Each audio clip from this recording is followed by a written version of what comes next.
औज़ु बिल्लाहि मिनश्शैतानिर्रजीम बिस्मिल्लाहिर्रहमानिर्रहीम। नाज़रीन अस्सलामु अलैकुम व रहमतुल्लाहि व बरकातुहू। आप हज़रात के सामने इस वक्त मैं बहुत एक अहम मसले के ऊपर हाज़िर हुआ हूँ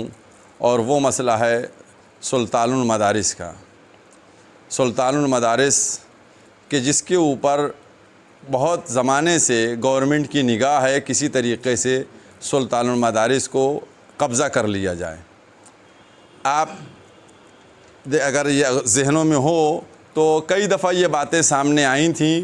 कि सुल्तानुल मदारिस के सिलसिले में इस तरीक़े से फ़ाइल चल रही है और इस तरीक़े से बात हो रही है, लेकिन जब जब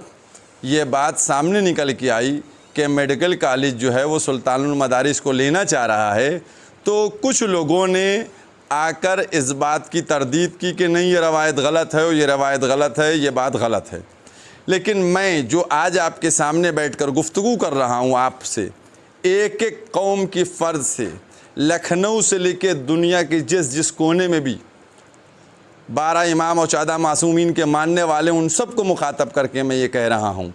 कि आज जो मैं गुफ्तगू आपसे कर रहा हूँ वो बाकायदा मुदल्लल और मुहकम गुफ्तगू है। कल सुल्तानुल मदारिस जो जामे सुल्तानिया भी कहा जाता है, वहाँ मेडिकल कॉलेज के सामने तकरीबन दोपहर 3 बजे के आसपास कुछ लोग जाते हैं और वहाँ उसका निरीक्षण करते हैं, सर्वे करते हैं। उन लोगों में जाने वालों में कौन कौन है? उसमें नुज़ूल के कुछ अधिकारी हैं और कुछ लोग जो हैं वो मेडिकल कॉलेज के हैं, रजिस्ट्रार वगैरह, ये लोग गए हैं और जाने के बाद इन्होंने देखा और इन लोगों ने फ़ोटो भी वहाँ खींचे हैं, इन्होंने वहाँ फ़ोटो भी खींचे हैं और ये गुफ्तगू हो रही है कि सुल्तानुल मदारिस को यहाँ से कहीं और ट्रांसफ़र कर दिया जाए और ये पूरी इमारत मेडिकल कॉलेज को दे दी जाए। चनांचे सुल्तानुल मदारिस के जो ज़िम्मेदारान हैं उन्होंने भी अपनी आज मीटिंग की और गुफ्तगू की और उसके ऊपर इसमें इजहार किया कि ये कैसे क्या हो रहा है, कि किस तरीक़े से सुल्तानुल मदारिस के ऊपर सबकी निगाहें बनी हुई हैं। हम अपनी कौम की एक एक फ़र्द से, अपने कौम की एक एक तंजीम से, एक एक आलिम से, एक एक ख़तीब से, एक एक मौलवी से इस बात को कहना चाहते हैं कि अल्लाह के वास्ते आप लोग सब मुतवज्जे हो जाइए सुल्तानुल मदारिस की तरफ, वरना सुल्तानुल मदारिस किसी दिन यहाँ से, और सुनने में जो आया है कि एयरपोर्ट के पास कोई ज़मीन दी जा रही है कि वहाँ पर सुल्तानुल मदारिस का क़याम हो जाए। देखिए, हम और आप सब जानते हैं कि आज,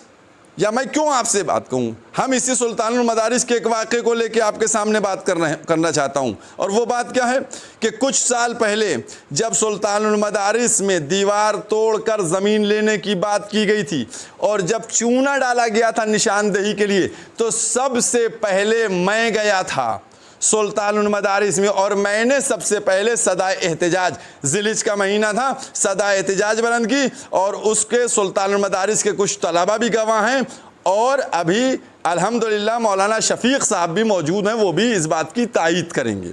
और मैं वहाँ मीडिया के ज़रिए गया था और मैंने उस चीज़ की मुखालफत की थी, लेकिन हुआ क्या, ये सब के सामने आया है। क्या वायदे हुए थे, क्या शराइत हुए थे, लिहाजा कोई चीज़ के ऊपर अमल दरामद नहीं हुआ और नतीजा ये हुआ कि सुल्तानुल मदारिस की ज़मीन चली गई और उसके एवज़ में सुल्तानुल मदारिस को कुछ नहीं दिया गया। आज फिर वही नौबत आ गई है। हम एक एक से हाथ जोड़ कर कहते हैं कि अगर आज आप मुतवज्जे न हुए तो सुल्तानुल मदारिस कल चला जाएगा और कोई नहीं, इसके जाने में, इसको यहाँ से हटाने में कोई और नहीं, कुछ हमारी कौम के ऐसे मुखबिर अफराद हैं जो अपने ज़ाती मफाद के लिए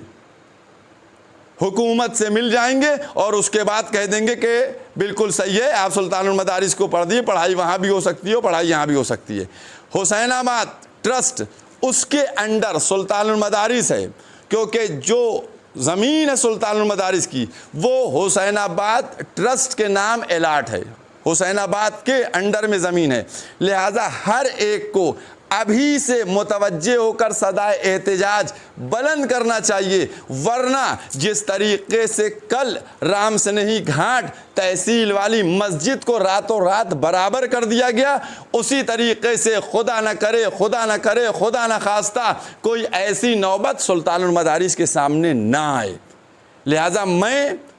मैंने सुल्तानुल मदारिस के ज़िम्मेदार हूँ और दीगर उलमा से कोई गुफ्तगू नहीं की है, किसी से कोई राबता नहीं किया। मैं सबसे पहले आप लोगों से अपनी कौम अपनी मिल्लत के एक एक फ़र्द से मुखातब होकर ये बात पहुंचाना चाह रहा हूं कि आप सब भी बुलंद होइए, उठिए, सारे उलमा उठे, मुत्तहिद हों और एक लाहे अमल तैयार किया जाए कि जिसके बाद सुल्तानुल मदारिस जो यहाँ पर मेडिकल कॉलेज के सामने जिसका क़याम हुआ था, हमारे बुज़ुर्गों ने क़याम किया था, उसको कोई यहाँ से नहीं हटा सके। ये बहुत अफसोस की बात है कि सब मौजूद रहें और मालूम दिया सुल्तानुल मदारिस जो है किसी दिन रात में उठ के चला गया, कहीं और ट्रांसफ़र कर दिया गया, शिफ्ट कर दिया गया। ऐसा हरगिज़ हम नहीं होने देंगे और हम चाहते हैं, अभी मैं उलमा से भी बात करूंगा और जो कानूनी लोग हैं उनसे भी बात करूंगा, जो उसके और डॉक्यूमेंट्स हैं उनसे भी उनको भी लेकर देखूंगा और देखा जाएगा कैसे तय होने। लिहाजा जब तक हमारी कौम बेदार नहीं होगी, मैं ये समझता हूँ कि कौम का बेदार होना सबसे बड़ी दलील बन जाएगा कि कोई सुल्तानुल मदारिस की तरफ आँख उठा कर न देखे। लिहाजा सारे वाक़यात आपके सामने मौजूद हैं, सब ज़माने से आप आशना हैं। अल्लाह के वास्ते कल बाकायदा सेपहर में गए हैं लोग, और एक रवायत तो ये भी है कि किसी वहाँ के सुल्तानुल मदारिस के अफराद में से किसी ने कहा कि भाई यहाँ ये क्यों आप लोग आए हैं, तो उसमें जो मेडिकल कॉलेज के रजिस्ट्रार साहब थे उन्होंने फरमाया कि मेडिकल कॉलेज को ये जगह चाहिए है और मेडिकल कॉलेज में जगह कम पड़ रही है। तो ये बाकायदा सारी बातें हैं और अब देर नहीं करिएगा, अल्लाह के वास्ते बेदार हो जाइए। इंशाअल्लाह आगे जो बात होगी, चूँकि गुफ्तगू लंबी ना हो इसलिए मैं इसको शॉर्ट में मैंने बयान की, आगे और भी जो दीगर बातें हैं वो आप तक मैं पहुंचाता रहूँगा। चूँकि हमको उधर अल्लाह और अहले बैत अलैहिमुस्सलातु वस्सलाम की मदद दरकार है और यहाँ इस दुनिया में और मोमिनीन की मदद दरकार है। अगर मोमिनीन मुत्तहिद और मुत्तफ़िक़ होकर सामने आ जाएंगे तो कोई सुल्तानुल मदारिस की तरफ निगाह उठाकर नहीं देख सकता है। व आखिर दामान अल्हम्दुलिल्लाह।